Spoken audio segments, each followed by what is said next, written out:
other people are coming, or I know some people watching online. Our main topic today is going to be scams and cyber threats. So that should be interesting. First, a little bio on myself. My name is Tom. I'm known as PC Guy because I have the personalized license plate, PC Guy. I'm the son of John Kreuzer here at Carondelet. John's over there. I retired from 3M after 40 years in the information technology IT department. I was an officer, or still am an officer and presenter of the 3M Personal Computing Club for over 40 years. At its peak, we had 1,200 members from 3M in the computer club. I do offer free computer help and consultations there. I mentioned I'm thrifty, I'm not cheap, so if there's free software or inexpensive way or that, I usually look for the best value and the best way to do it. This is the next topic in February. The topic in February will be online security and passwords, so kind of tying into these scams. We'll go into passwords and security, why you need a password manager, and then you may have started hearing about this thing called passkeys and why do you need them. So passkeys are a way to replace some of your passwords using passkeys, and it makes it even more secure. And then we'll also talk about other tips to keep you safe on the devices.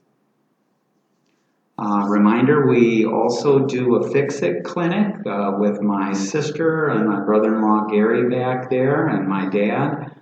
We have one coming up on Monday, January 29th. From 1 to 3, you can sign up at the front desk. And I think when I looked this morning, there might have only been like one slot.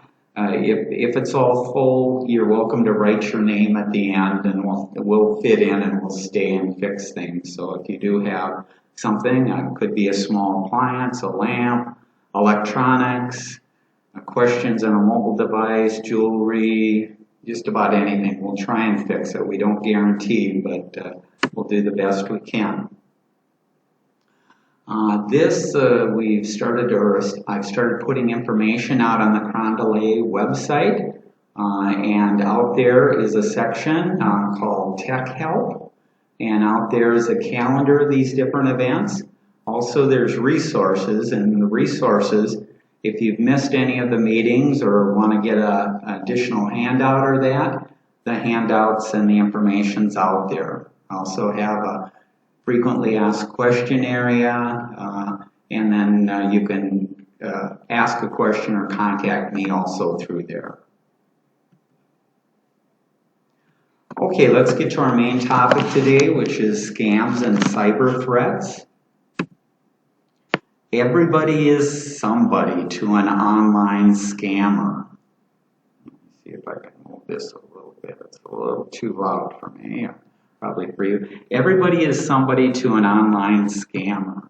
You may think you're a nobody, too small a target to be worth a criminal's time, but not so. Technology has made scams so nearly effortlessly that everyone is an attractive mark. But while anybody can be a victim, it's important to remember that everyone can take steps to better protect themselves online. To online scammers, you're not a nobody, you're an opportunity. So let's talk today about how to minimize, monitor, and manage your way to better safety for your data, your identity, and your money. Okay, scammers are difficult to stop because they're continually perfecting their scams. They're taking advantage of tech innovations and honing their methods to better manipulate their targets.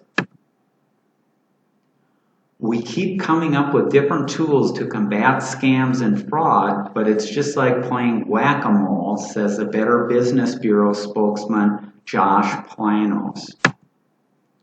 Scammers have become much more adept at impersonating legitimate institutions, including creating websites and messages that are carbon copies of legitimate healthcare providers, businesses, banks. There's fewer grammatical errors and red flags that you used to be able to tell the scam from the real a lot easier. Now it's harder and harder to do that, says Plano. Criminals are not only taking advantage of technological innovations such as artificial intelligence, they're also growing more adept at psychological manipulations. And that's probably the thing that gets most people, the scams and the threats. They use one of two methods. One is to make it look like you may have won something or you can get some money. That always interests people. People think, oh, I won, I can get something.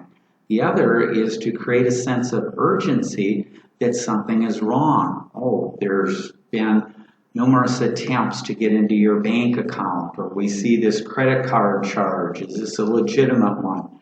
They know how to manipulate psychologically to get you to react. One of the bigger scams out there is charity scams. Americans contributed $319 billion to charities in 2022. This generosity supports many amazing organizations that put these billions to work for healthcare, education, environmental protection, the arts, and many other good causes. Unfortunately, it also opens the door to scammers who capitalize on donors' goodwill to line their own pockets. Charity scammers are especially active during the holidays. So we just got through with Christmas there. Well, that's the biggest giving season of the year, and scammers know it. Some sham charities succeed by mimicking the real thing. And we'll talk a lot more about this. Like genuine nonprofits, they'll reach you by your phone, so it may be a telephone call, it may be direct mail, it may be an email, it may be a pop-up on your computer, and even door-to-door. They might make appeals on social media and create well-designed websites with deceptive names. We'll take a quick look at a little video from AARP that has a few little tips, 4 little tips in there, and it's about a minute long. So we'll take just a quick look at this. Let me go, where is it?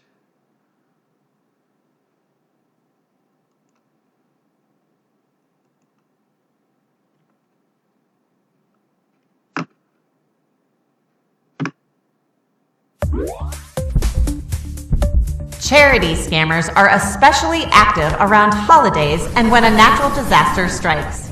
With a little research and a few precautions, you can make sure your donations go to organizations that are genuinely serving others and not just helping themselves. Pay attention to the charity's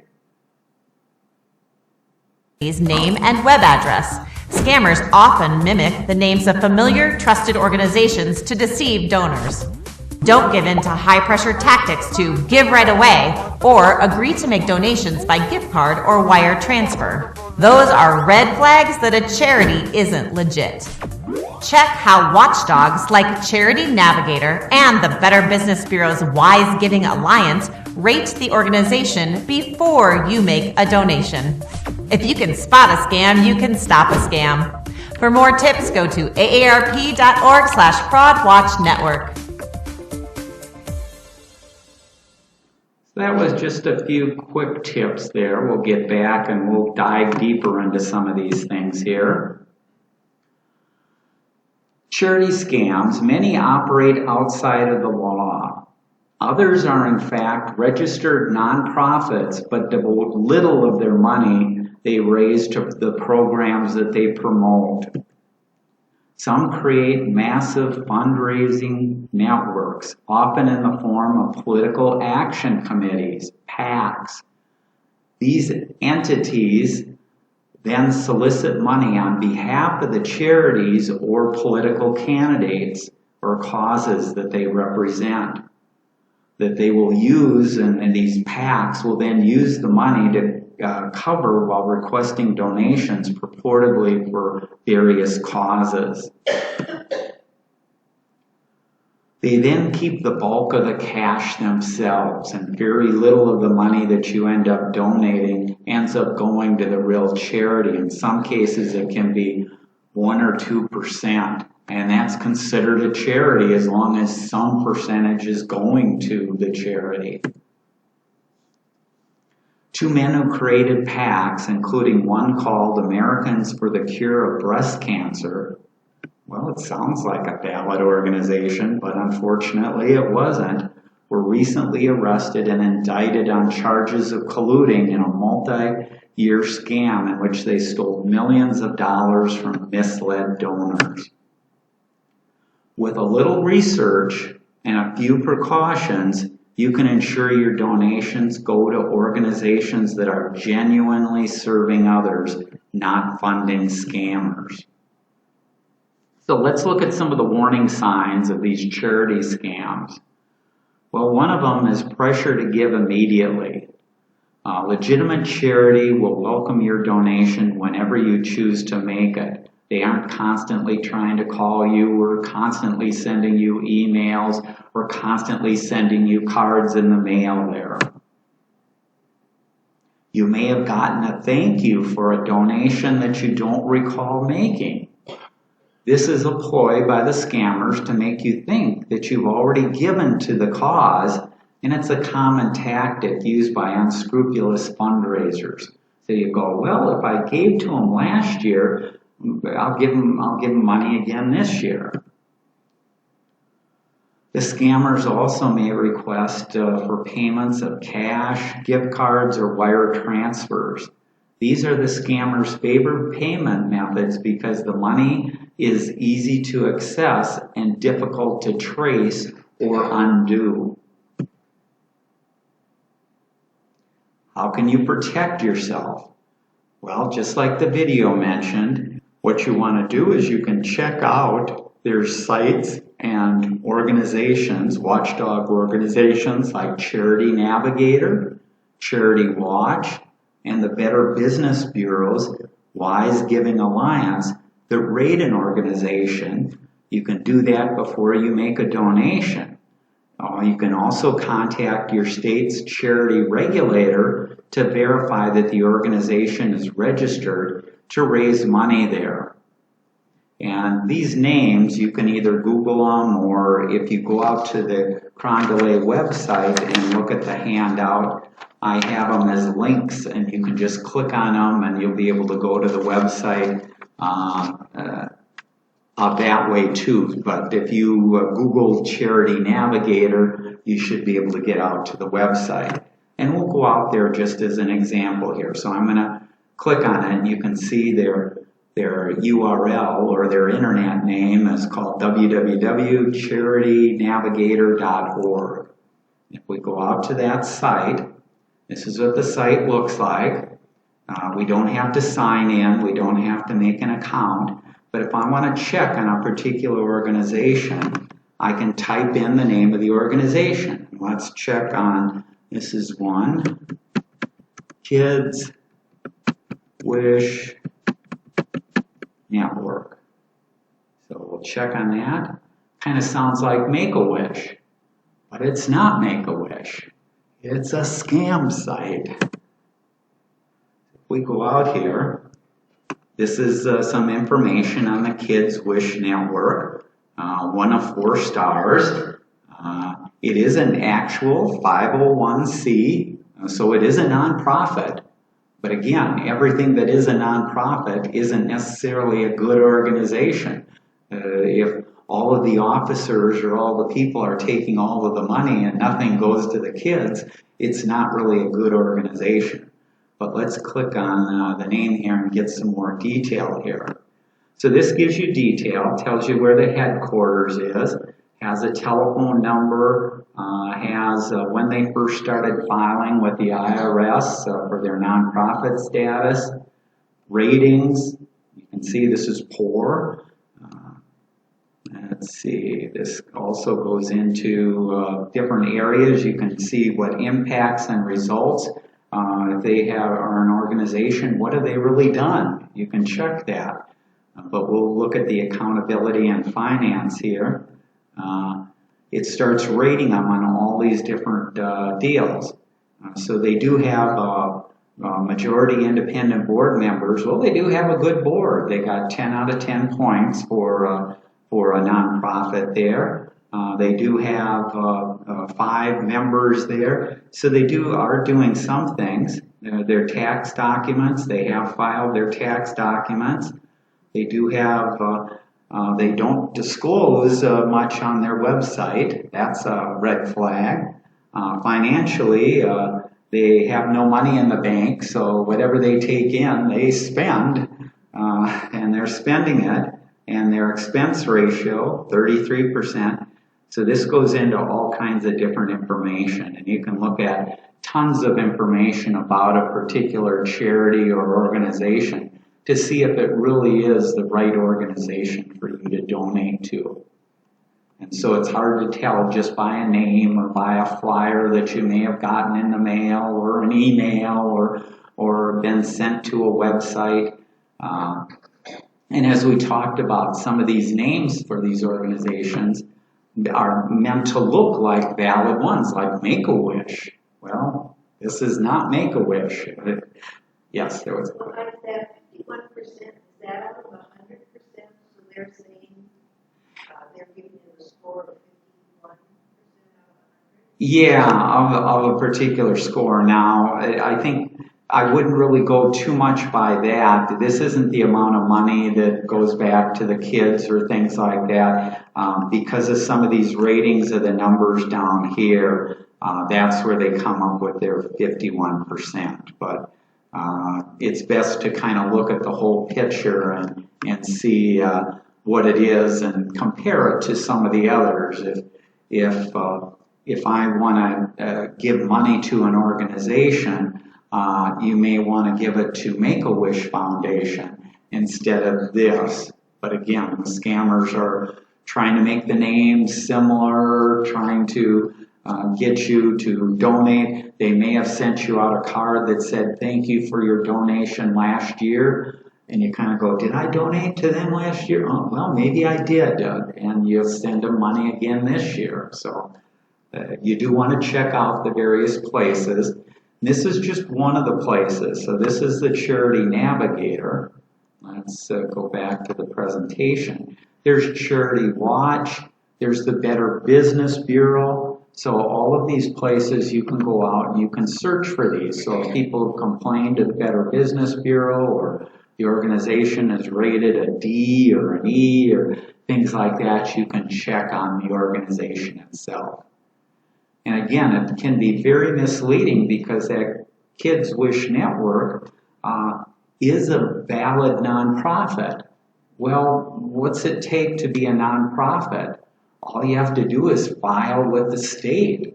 You don't have to reach a certain level and say that you're donating this to kids or you're helping the unfortunate here or you're helping homeless or you're doing stuff. You don't have to do any of that, and that's the trouble with a lot of these scams. They're kind of fly by night. They come up, and then when they get shut down, they come back in a different name, a slightly different name. So the point here is before you start giving, do kind of your due diligence to make sure that it's the right organization or the organization that you think that you want to support there. And I'm not telling people don't give to organizations because they're very, very good organizations, but there's a small percentage that are scams and you really have to watch out for. And there's no sense giving to these scams because you're not helping anyone. In fact, you're actually hurting people, because the more money they make, the more they're going to continue to do it, and it's going to encourage other scammers to do it also. So you can do your own research online. The FTC Trade Commission recommends searching for a charity's name or a cause that you want to support. So if you are looking for a particular organization, maybe it's animals, search for animal welfare, homeless kids, high-rated charities, complaints, or scam. You can use those words, and you'll start seeing whether the organization that you're interested in is truly an honest organization, or it might be just a scam there. Pay attention to the charity's name and web address. As we mentioned, scammers often mimic the names of familiar, trusted organizations to deceive owners. That Kids Wish Network. Well, obviously, they're trying to get people who confuse it with Make-A-Wish. They are completely different nonprofits with completely different goals. Another thing you can do is keep a record of your donations and regularly review your credit card account to make sure you weren't charged more than you agreed to give or unknowingly signed up for reoccurring donations. So some of them will say, oh, can you spare $10? Well, if you don't read the fine print, it may say that you're committing to $10 a month, and suddenly on your credit card, you'll start seeing charges of $10 a month there. Don't give personal or financial information such as social security numbers, date of birth, bank account numbers to anyone soliciting for a donation. Scammers will use that data to steal money and identities. Don't click on links in unsolicited emails. We talked about that before. If you get an email and it claims to be from the Make-A-Wish Foundation, that doesn't mean that the links are going to take you to Make-A-Wish Foundation. You could be sent to some other scam site asking you to put in a credit card or put in an account number, and it can be a fraud there. So there's a ton of text and fundraising messages on these social media platforms. They can unleash malware or a virus on a computer also. Some more resources. The Internal Revenue Service maintains an online database where you can check whether an organization is a registered charity and if your donation will be tax deductible. So not all organizations, they have to have filed with the IRS to be tax deductible there. But even a number of scam organizations will have tax deductible status. That Kids Wish Network that we looked at, that has a 501c filing and is tax deductible. But such a small percentage of money is actually going to any kids or any organization there. You can report suspected charity frauds to the FTC and to the government agency in your state that regulates charities. So these links will take you to a site, and for Minnesota, it could get reported to the Attorney General of Minnesota for possible action there. This again is listing some of those resources: the Better Business, Wise Giving Alliance, Charity Navigator, Charity Watch, and GuideStar provide a bevy of resources on charitable organizations, including ratings, reviews, and tax and financial data. This I found interesting. This is AARP has a podcast on scams, and recently, I think there one back in December, podcast 176, was on a scam that you may have heard of. I forgot the exact year, but there was a couple, and the woman, I think it was in Chicago, and the woman was driving home on the expressway, and her car broke down. And a homeless veteran came up to her and gave her his last $20 so that she could get her car to the service station and could get home. And it made the local news, and then it made the national news, and they started a GoFundMe, and they raised $450,000 for the homeless veteran, to buy the homeless veteran a house and take care of him. Well, after about a year or 2 years, the homeless veteran, whose name was Johnny Bobbitt, came out to the press and said, "I'm not getting any of the money. I haven't seen any of the money." The press started checking into it and found out that the couple who was running the GoFundMe, that collected it, that he supposedly had helped out, was taking all these lavish trips, had bought a new house, had bought BMW cars, they had been spending it all, and so he came forward. Well, it turns out the Attorney General got involved, and an Attorney General got involved and interviewed both the couple and the homeless veteran. Well, the homeless veteran finally admitted that the whole thing was a scam. He truly was a homeless veteran, but they had come to him months earlier and concocted this scam to get on the local news and to start a GoFundMe and to get people to contribute there. And so you have to be a little bit skeptical on some of these things. That it's nice that people think that they're helping out, but we all have to be a little careful with everything, because there are so many scams out there, and the amount of dollars that we're dealing with is so great that you just have to watch who you're donating to and where it goes. Donate it to the good causes and that. Now, if you're not familiar with GoFundMe, GoFundMe is a site where you can go out and make donations. When GoFundMe found out about this $450,000, actually GoFundMe did return all the money to the people that had donated. So the people that had donated did get money back that they had put in there, but still you see a lot of people that know how to scam or play the system to keep asking for things, and just be careful to do a little checking there.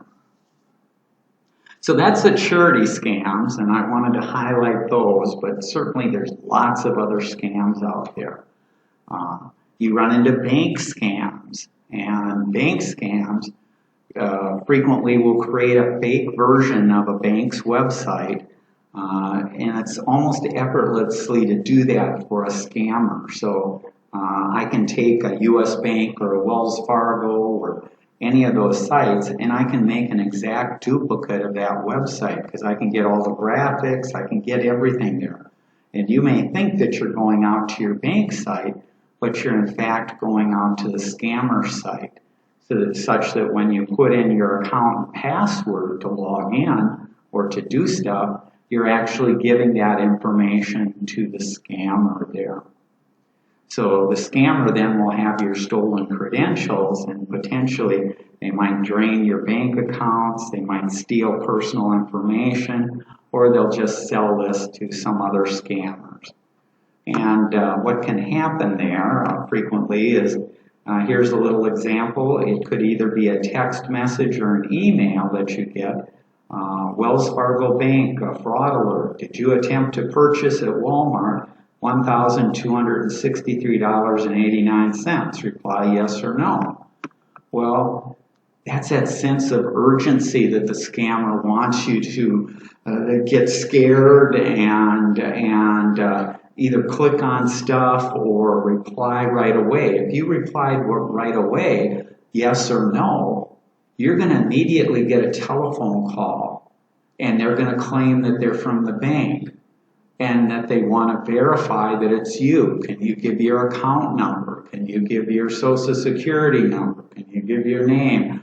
They're going to ask for information there. Well, unfortunately, it's not the bank. They're collecting the information. So you really have to be careful with some of this stuff.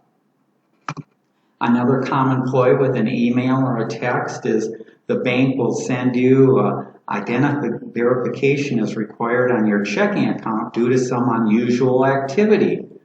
Verify using this link to avoid your account being disabled. Again, that sense of urgency. My account's going to be disabled. I don't want it to be disabled. I better click on it and follow what they say, and they may be asking for, again, accounts and passwords and information, and that's what the scammer is doing. They're trying to capitalize on your fear to get you to give up information there. Here's another one, another bank. We've noticed multiple failed logins on your bank, and as a precaution, go out to this website and confirm your account. Otherwise, it's either going to be shut down or locked. And again, that sense of urgency. The scammers know psychologically what buttons to push so that people react there. Another current scam is text from strangers. So you may, if you have a smartphone, you may get a text from somebody that you don't know. So you get a phone text from somebody you don't know. Being a Minnesotan, we all are Minnesota nice, so we want to reply with, sorry, you have the wrong person, or things like that. Well, the recommendation of most of these sites is don't do that.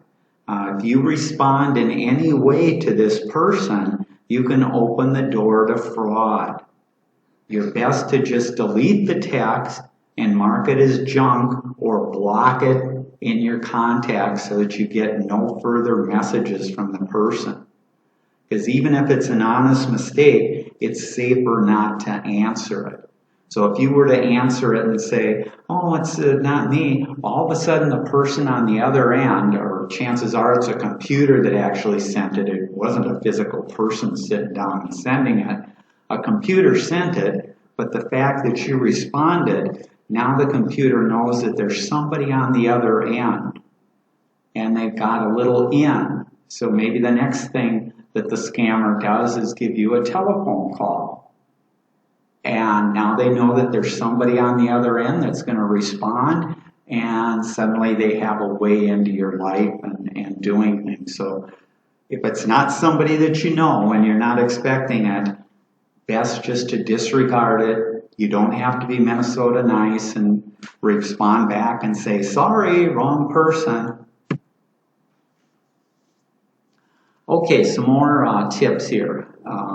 Frequently there's fake business emails. So you may receive a business email claiming that there was a suspicious purchase on your account. Don't respond or call the number listed. If it's a business that supposedly sent this, let's say it's, what would you have? IKEA. You may have an IKEA credit card and you get a call or an email from IKEA saying there's a problem there, click on it. Well, don't click on it. Or your bank, don't click on it. Go directly to your company's website. So if you saved a bookmark to your company's website, or you have an old statement that has the company website on it, type that in and go to the actual company's website and log in to check your account. But certainly never click on their links in the email or in the text message, because chances are you're going to the scammer's website and that's where they'll collect information. The other option is go to the organization's website. So if you do go out to the website, frequently you could find the customer service number to call. Because again, if they put a telephone number in their email or in their text message, you don't want to be calling their number. You want to be calling the real organization, the real bank, the real Wells Fargo, and checking. And crooks replicate big name emails and links that take you to fraudulent websites where they seek personal information or some kind of a payment. Another scam is social media friend requests. Anytime you get a new friend request on social media, especially on Facebook, ask yourself, do I really know this person? Or what does this person want from me? Generally, it's best to turn down requests from strangers. They might be seeking personal information or intending a fraud attempt. I know a number of people like to have hundreds or thousands of friends, but all you're doing is you're opening yourself up to potential scams and frauds there. So you really do have to be careful of who you friend, because that friend now has access to a ton of your personal information. So only give it to people that you really know.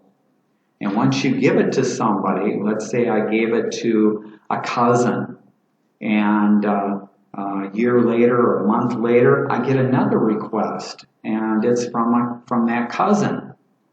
Well, that's a scammer trying to impersonate your cousin. If you've already friended your cousin, you don't have to friend them again. But if it's the same name and has the same picture as your cousin, that's a scammer trying to impersonate your cousin. And that's one of the ways that they'll get you to like them, and then you'll start getting messages from them. Oh, I found this unique investment. I invested $1,000 and I made $10,000 in 2 months. Find out how by clicking on this link. And that's the scammers there. Another popular scam is pop-up ads. You can be going to any website. It can be a news website. It can be just hundreds of legitimate websites out there. When suddenly an ad appears, scammers insert code into the pop-up ad that pops up either on your Windows or Macintosh, and if you click on it or you tap on it, you may be downloading malware or a virus to your device. So be careful what you click on, and don't click on stuff unless you're positive it's associated with a legitimate website or a legitimate thing there. Another one is computer virus alerts. Most people have seen these pop-ups claiming that your device has been infected with a virus. Sadly, this crime continues to work for scammers, so they continue to use it year after year. This has been going on for 20 years. Never call the number listed or click on the link that's provided. If you're having problems that suggest a computer virus, get in touch with a reputable computer tech support service. Phone calls from numbers that appeared like yours. They have the same area code and maybe the same 3 digits after that. So you figure, well, this must be somebody in my neighborhood. Well, no, there's actually free software out there that lets a caller falsify the caller ID number to appear with any number that you want. I could make it look like it was coming from Joe Biden at the White House or the IRS or the police department. So criminals might use a number that looks similar to yours, and they know that you're more likely to open it up or listen to a message if they left a message or a text message. They figure, well, that's one way that they can fool you there. And it's used to impersonate government agencies such as the IRS, Medicare, police departments, and what they want to do is they want to get an answer from you or for you to call them. Let's all be suspicious of unexpected calls to our voicemail. Note that federal agencies will never call or ask for your Medicare or Social Security number or other identifiers. So that's kind of a tip-off if they're asking for that information. QR codes, QR code directing you to a website or to a crypto ATM. Crooks can quickly and easily get you to send their money via a cryptocurrency ATM, then it's gone forever. You can't undo it like a check or a credit card. They may text you a QR code and instruct you to scan it at a machine at a store or a gas station. Once you scan the QR code and make a payment, your money is in their hands. Now, all QR codes aren't malicious. In fact, on my handout here on the back, you'll see I have a little QR code. If you do scan that with your phone or tablet, it'll take you out to the Carondelet website. I'm not stealing your money, and I don't ask for your cryptocurrency account or your bank account number. It's just a quick way to take you out to the Carondelet website without having to type everything in. Gift cards. Consumers lost $228 million in gift card scams in 2022, says the Federal Trade Commission. Scammers prefer them because they have fewer protections for buyers compared with payment options like credit cards. And the transaction is largely irreversible. You can't get your money back. If you were asked to pay for something by sending the codes off of a gift card, it's always a scam. This says it's very likely, but it's always a scam. Okay, next let's go into check and see how good you're doing. We'll see if you can pass this test. So this is a little test, a website that has a little deal here. So let's take the quiz here. Let's go. Okay. Let's start with this email. So there's this email out here. Is this something that your bank would ask you? So it says urgent account needed. So there's been an unauthorized login to your Pine Creek bank account.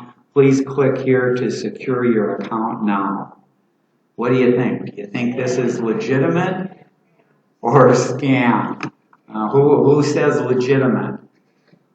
That's good. Who says scam? There, let's, you got it, it's a scam. Your bank would never pressure you to sign in with a link. Also, something looks fishy about the email address. So if we look up at the email address, you'll notice it says pine@bank.co.ch. More dots in there and more strange numbers and letters in there, that's usually a sign that it's a fake email account. So let's go to the next question here. You get a fraud alert about a payment app. Is this something your bank would ask you? So here's a message. Pine Creek Bank fraud alert. Did you attempt a Zelle transaction in the amount of $3,500? Replied yes or no, or 1 to decline fraud alerts. Okay, who thinks it's legitimate? Who thinks it's a scam? Well, let's see here. You're correct. Good. Most banks, one of the tip-offs here is most banks will use short numbers. So if you'll notice this telephone number up here, this is a full telephone number, area code, and we've got our 10 digits of the telephone number. Most banks and legitimate businesses have either a 4, 5, or 6 character number that is used there. Okay, here's an email, this time regarding account activity. Is this something your bank would ask? Here's an update you requested for your account. Withdrawals, there was a purchase authorized at the grocery store in San Francisco for $43.84. Okay, what do you think? Is this legitimate? Is this a scam? Oh, we got people not voting there. What are those? Okay, so what it looks like you're saying scam. Actually, that's a valid message from your bank. You'll notice in here, this could be very legitimate. There aren't links in here. There is no sense of urgency that we're going to shut down your account, that this is an unauthorized expense. So if you've signed up for alerts, personally I'm signed up for alerts on my bank accounts and credit cards, that anytime there's a transaction, I get an email or a text message like this. So when I go to Lund's and I buy some donuts, immediately I get a message from my credit card saying, you just made this, and that's good. That's a legitimate use of these messages from your bank. But you'll notice again, no links in here, no sense of urgency that something's been hacked or we're going to shut down your account or anything like that. Plus, it's a case of the email up here certainly looks legitimate. And so just because it looks legitimate isn't the sole determination if it's legitimate. But again, this isn't pointing to a Chinese server or a Chinese company or things like that. So let's go to the next question here. Now you're getting a call. So you get a call on your phone. Is this something your bank would ask? Hi, this is Joe from Pine Creek Bank. I'd love to tell you about our new high yield savings account. Do you have time to swing by the branch today? Who thinks it's legitimate? Okay, we got a few. A scam? Who thinks it's a scam? Okay. Well, I think we had more people say it's a scam. Actually, it's a legitimate conversation.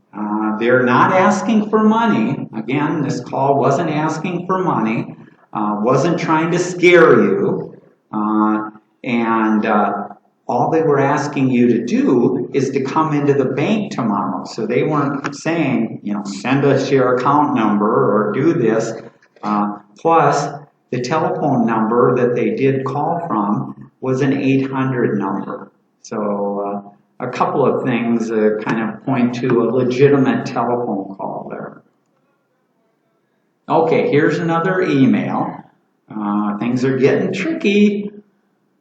Here we get an email that says, account suspended. Dear valued customer, due to recent activities on your account, we placed a temporary suspension until you verify your account. Click here to verify your account now.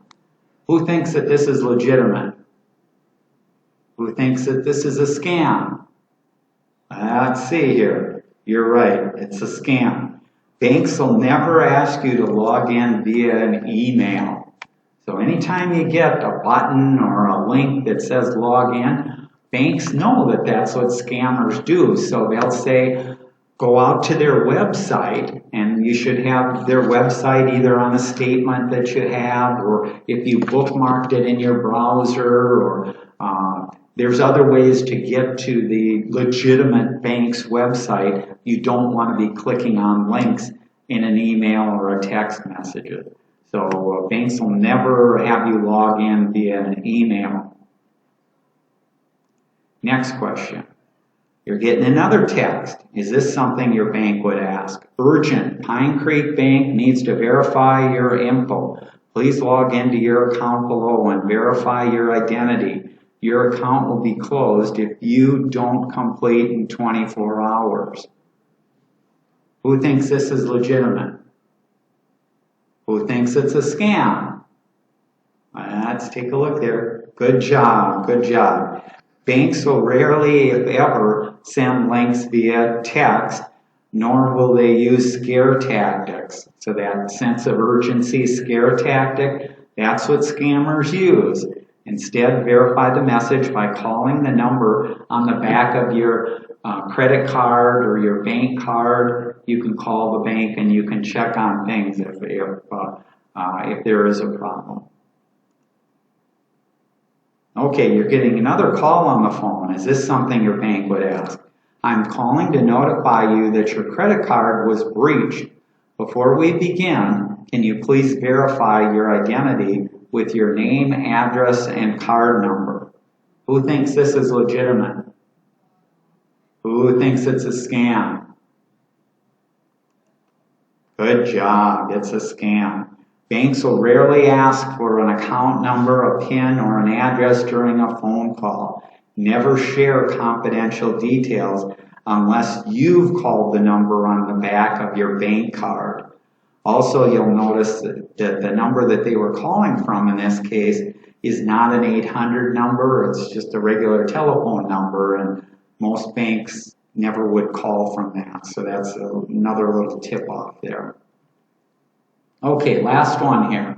Is this something your bank would ask? Pine Creek Bank, one-time access code. So this is an access code for two-factor authentication. Enter it online to verify your identity. Pine Creek Bank will never call or text you this code. Don't share it. Is this legitimate? Who thinks that this is legitimate? Okay. Who thinks that this is a scam? Okay, I think we had the legitimate one in this case. Let's see. You're right. So this is frequently used if you have two-factor authentication going to your smartphone. You will get messages like this code. You'll notice that in here there are no links, so there's no link telling you to log on. In fact, it's kind of telling you don't get caught up with a stranger. I mean, with a scammer, because a scammer may have told you to log into your account and read this number to the scammer over the phone. Well, this message is telling you, don't give this code to anybody. So if somebody is calling and wants this number, somebody from the bank is not going to ask you for this number. This is a way that two-factor authentication works to log into sites. So we did pretty good there. We got 6 of 8, a couple of areas there, but we've all got to be careful out there. Let's go back here. What time are we at here? 2:55. I can show some examples that I got in my email. Or I can start taking some questions if you do have some questions now. So maybe I'll open it up. Yes, sister.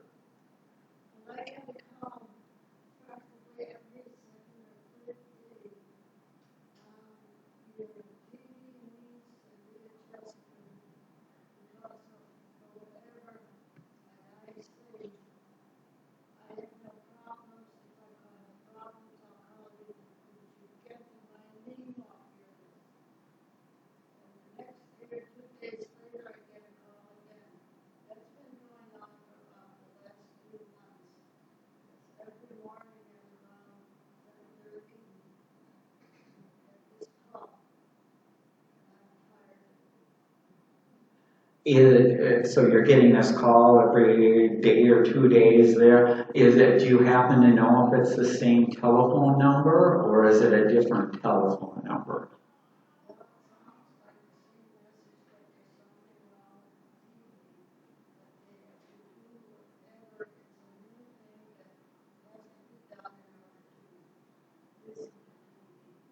And that's exactly what the scammer would do, is try and engage you and then possibly ask for an account number or to check out things and things like that. So it definitely is a scam.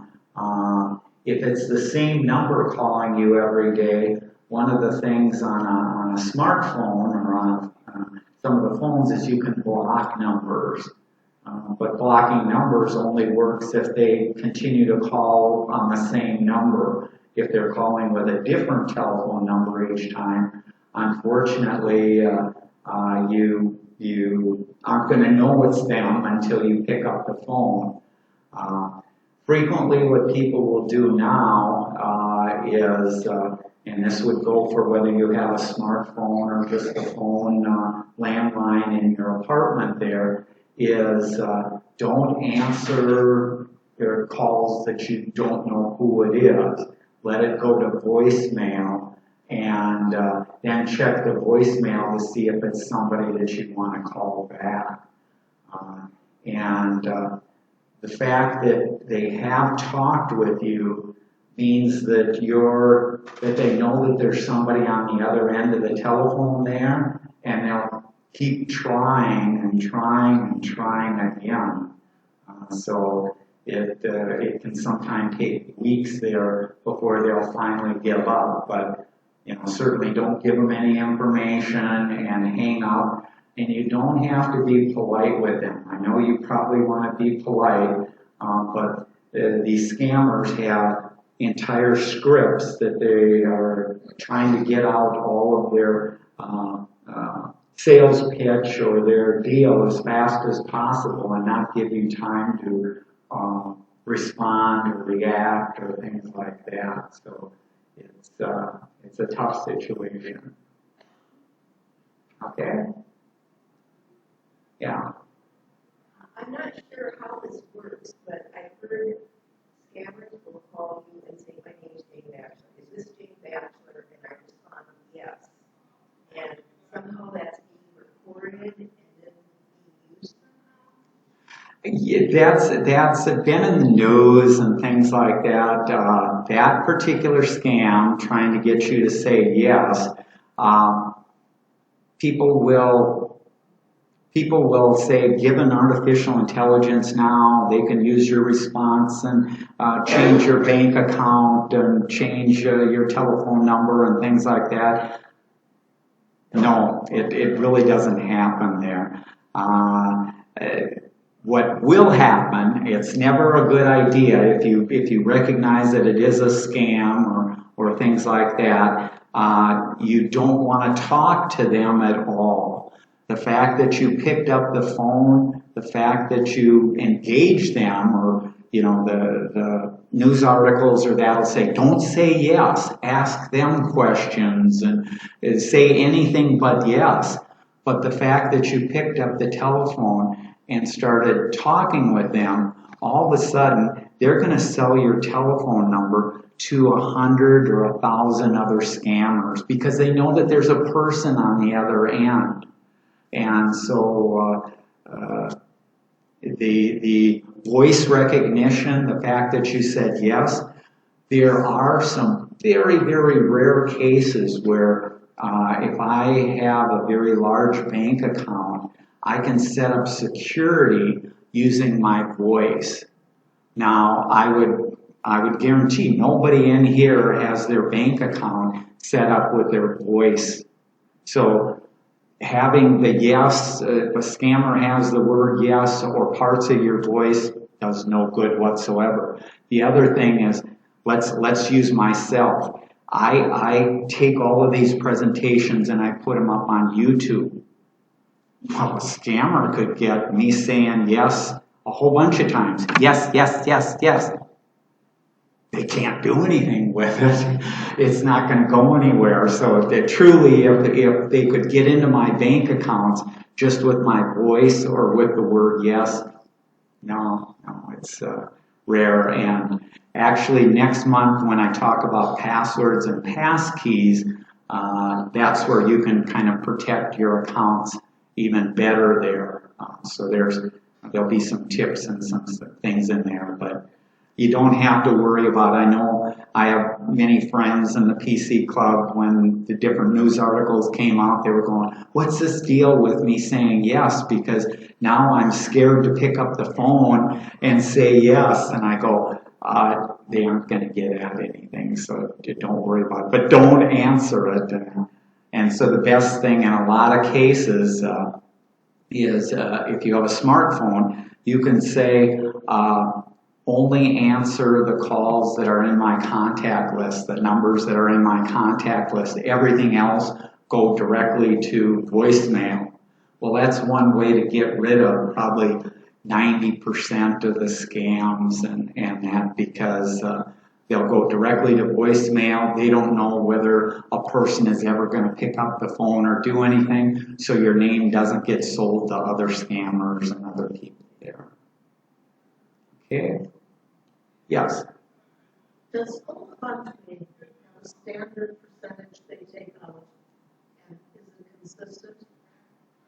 GoFundMe has, yes, there is a small percent that's taken out, and part of that's dependent on how the money was donated. If the money was donated by credit cards, if you're familiar with credit cards, there's usually fees associated with credit cards, so you have that. But there is also an administrative fee that GoFundMe will take out. And GoFundMe makes money. But they are a good organization. I'm not saying GoFundMe is a scam.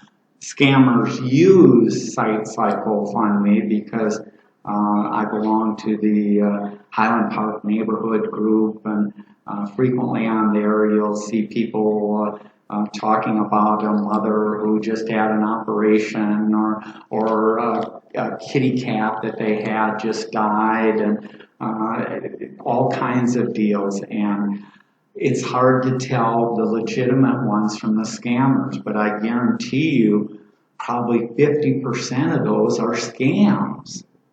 But the trouble is, which 50% are scams unless you personally know the person? Some of the people I can tell that it's a scam because I know their name, or they posted before numerous times asking for money and setting up GoFundMes. So that's kind of one indicator, but a lot of them that's hard to say. But the more information that you can gather about the person, the better off everybody is. Yes.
Yeah, Xfinity has been hacked, or we call them data breaches, and the data breach just means that a hacker was able to get into a company's information and steal the information.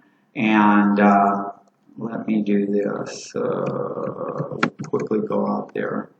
So there's a website, Have I Been Pawned? And this Have I Been Pawned is... let me do this. Let's go here.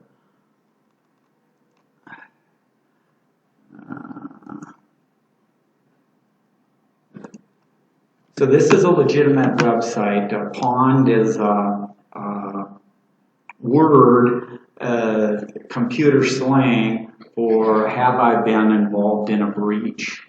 And so this particular website scans the dark web looking for, in this case, an email address. So I'll put in my own email address. This is my valid email address, and I'll check to see whether it's been involved in a data breach.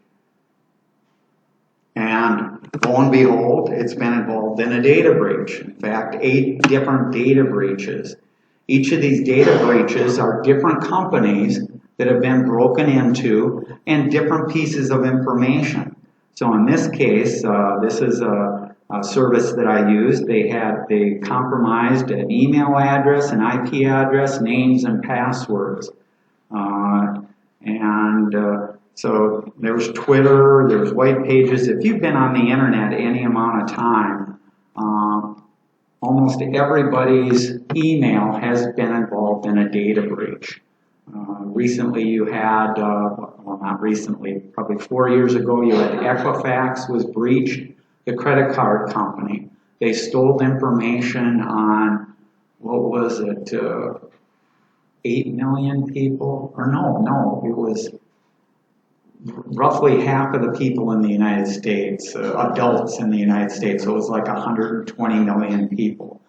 You could get free monitoring service from Equifax for 5 years, but a lot of people were involved. I was involved, and they didn't get passwords, but they got other personal information that could be used to set up new accounts, maybe applying for new credit cards if they have your social security number, if they have other pieces of information. So it's not unusual for people to be involved in data breaches.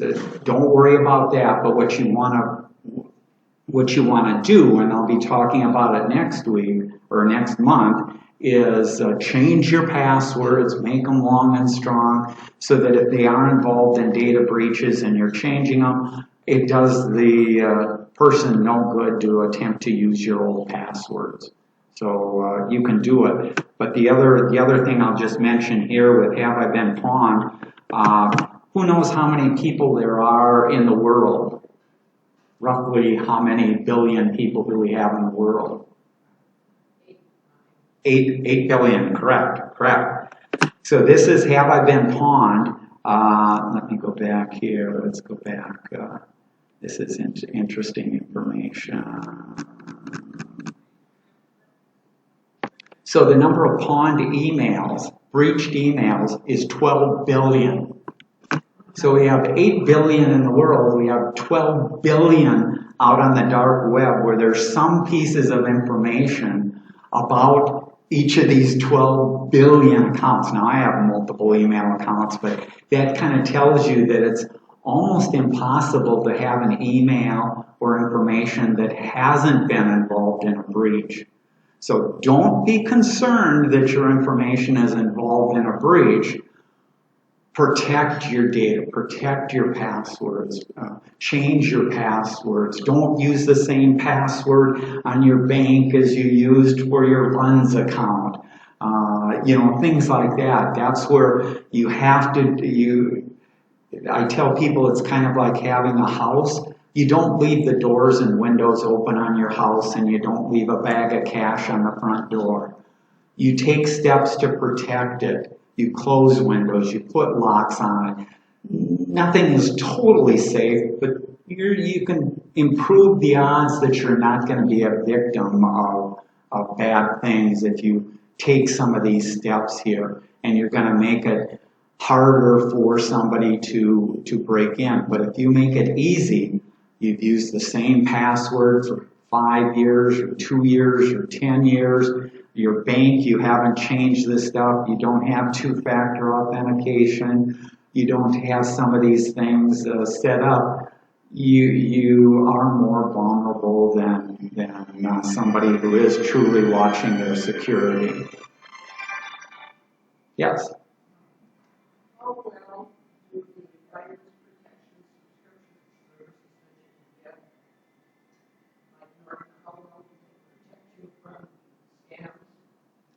Good question. I'll repeat it for the people online or for the recording, is how well is the service that you can buy, whether it's SafeLock, Norton has it, you can sign up for Equifax for their paid service, a monitoring service and that. I'm not a real fan of any of them. They're okay, but everything that those services do, there's kind of free versions out there. So I mentioned,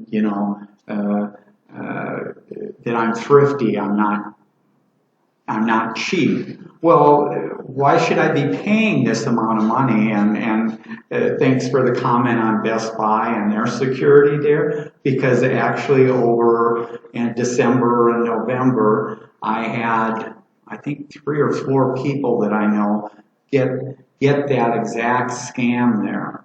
And a couple of the people paid the money. So they paid the money, and then it was kind of after the fact they thought, I don't know if that was really legit there, because the company was coming back and asking for more money.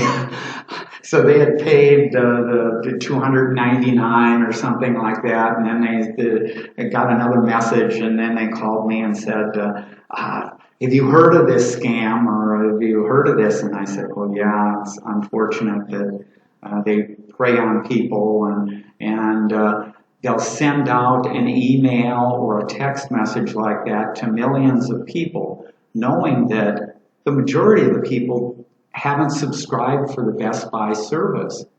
But guess what? Maybe of those million people, 10,000s of the people had subscribed to the Best Buy service. So those people get it that, oh, it's about to expire. If you want to renew, here's how you renew, and click on this. And yeah, the cost is going up. Well, you know, inflation and everything, I guess costs are going up. And, you know, they click and they think that that they've done everything right, but unfortunately they've been taken advantage of. Now, in that particular case, what I told the people is I said, contact your bank or your credit card. They'll reverse the charge, because fortunately, at least in these cases, the people that I talked to, they had used a credit card or their bank account, and you can undo that and get your money back, and it goes to the fraud department, and so you can get your money back. It just takes a couple of calls and things like that, but you can get it back. But the services themselves, I guess getting back to the service, again, there's things that you can do yourself, and some of those things that you can do yourself, we talked about before, and that where you can go out to the 3 credit bureaus, and then you can lock your accounts so that no new credit cards can be issued and stuff like that. Well, if you do that, that kind of protects you from new bank accounts and new loans and new credit cards being done behind your back. So there's things that you can do that don't cost you anything. And the services of some of these credit monitoring places, as an example, I was involved in the Equifax, so I get my report each month from Equifax, and Equifax last month said, we noticed that your email is out on the dark web, along with a password.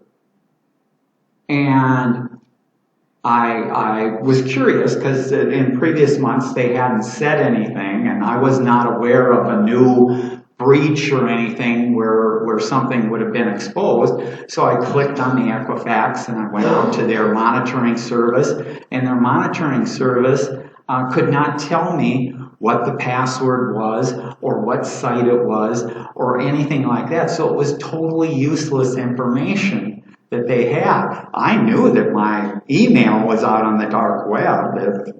Like I say, almost everybody's email. I would guarantee 100% of the people's emails in here, you're out here, you've been involved in a data breach.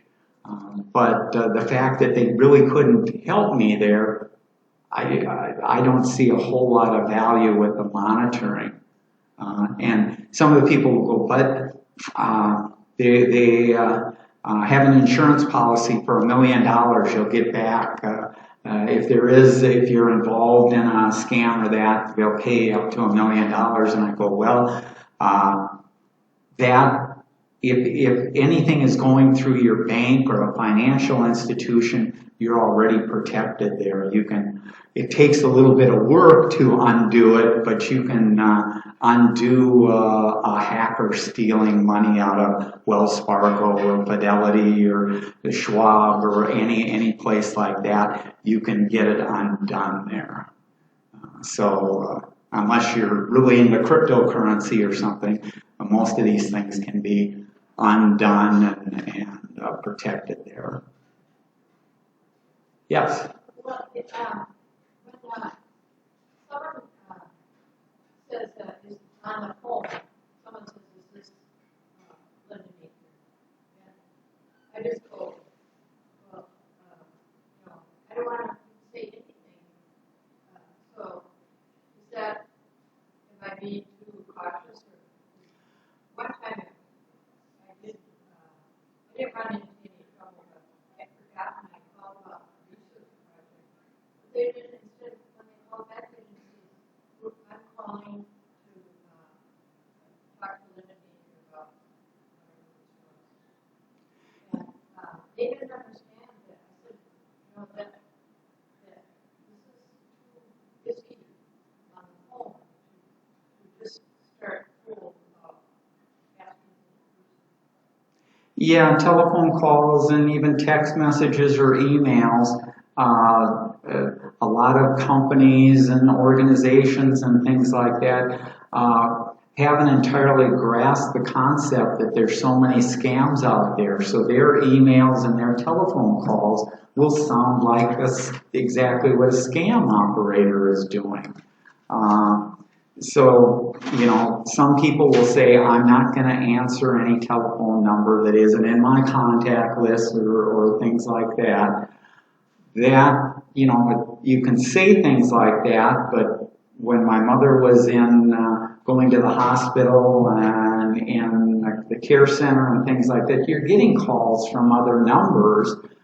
So, you know, it's kind of hard to say I'm not going to answer anything and just wait for everything to go into the voicemail. So you just have to be a little cautious, and you're right to be cautious there, and be careful what information you give out. And if they're asking for, if they say they're from your bank or they say they're from some charity or something like that, certainly I would not do anything over the phone there. I would use another telephone number that I have, or from a statement, or from another way to contact them that I chose to contact them instead of them contacting me. You're going to be much safer that way of making sure that the person on the other end who is the person who you, or the business that you think they are. And one of the things that I'll say before is, I'm a doubting Thomas. All of you have to be doubting Thomases. You have to be a little skeptical whenever you get an email, you get a telephone call, you get anything. Certainly, you know, look for the red flags, be a little skeptical there, and that's the best way to be protective of what you have. Yes, sister?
Yeah, to try and recap there, Sister was talking about a couple of different people that she knows that it had problems with real estate and house selling, and there's a number of scams associated with that. In fact, just before we started, I was talking with my dad and my brother-in-law, because there's a common scam down in Florida.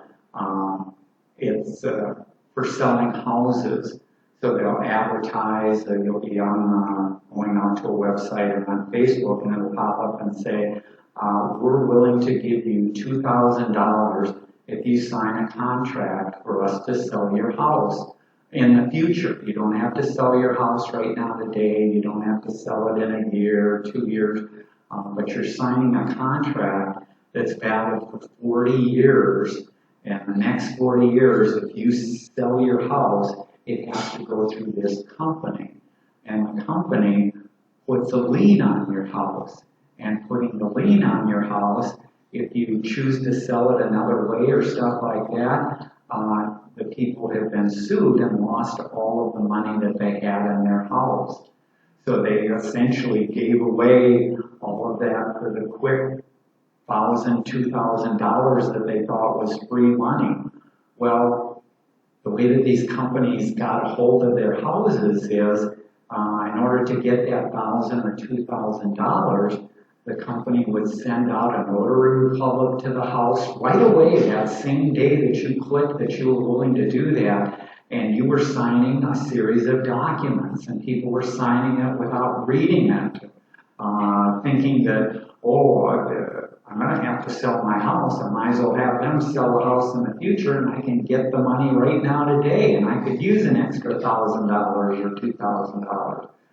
And unfortunately, those types of scams down in Florida, in most cases, can't be undone because there's nothing illegal about it.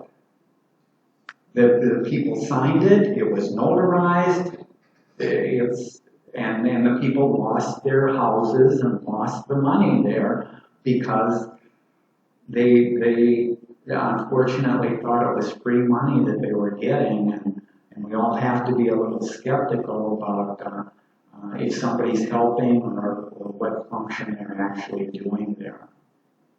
But you're right, everybody has to be careful because you think somebody's helping you, or you hear from somebody else that this is a good thing to do. It may not be the best thing to do. You got to watch out what you sign over and what gets done there. Okay. We've gone over quite a bit there. Any other final question? I'll take one final question if there is any. Otherwise, hopefully we'll see you next month for passwords and passkeys and that. Thanks for coming.